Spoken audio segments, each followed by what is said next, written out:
अनोखे छोटे से गांव में एक रहस्यमय जंगल था जो मंत्रमुग्ध होने के लिए प्रसिद्ध था। इस जंगल के भीतर एक ऐसा पेड़ खड़ा था जो किसी अन्य से अलग नहीं था। इसे टॉकिंग ट्री के नाम से जाना जाता था। ग्रामीणों का मानना था कि इस पेड़ में ज्ञान मांगने वाले किसी भी व्यक्ति की एक भी इच्छा पूरी करने की शक्ति है। हालांकि एक शर्त थी, इच्छा केवल तभी पूरी की जा सकती थी जब साधक वास्तव में निस्वार्थ और दयालु हो।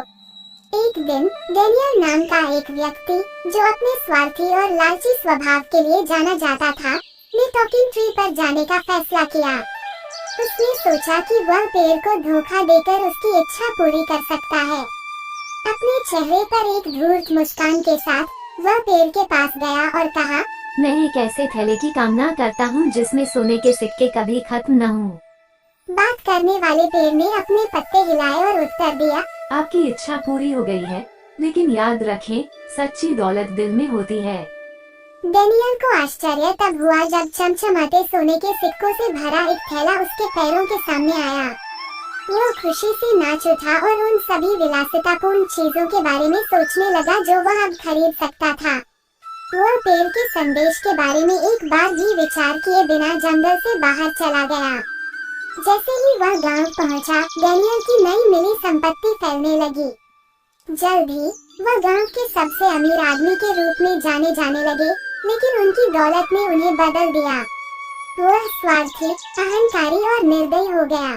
उन्होंने कभी किसी की मदद नहीं की और हमेशा अधिक धन इकट्ठा करने पर ध्यान केंद्रित किया। साल बीत गए और गांव कठिनाई में पड़ गया। सूखा पड़ा और फसलें सूख गईं। लोग भूख से मर रहे थे और गांव निराशा में था। ग्रामीणों ने टॉकिंग ट्री और उसके संदेश को याद किया। सच्चा धन दिल में निहित है। मदद के लिए बेचैन होकर वे पेड़ के पास गए और अपनी परेशानी साझा की। पेड़ ने उनकी वास्तविक जरूरत को महसूस करते हुए बारिश कराकर गांव में जीवन वापस ला दिया। इस चमत्कार को देखकर डेनियल को अंततः धन का सही अर्थ समझ में आया।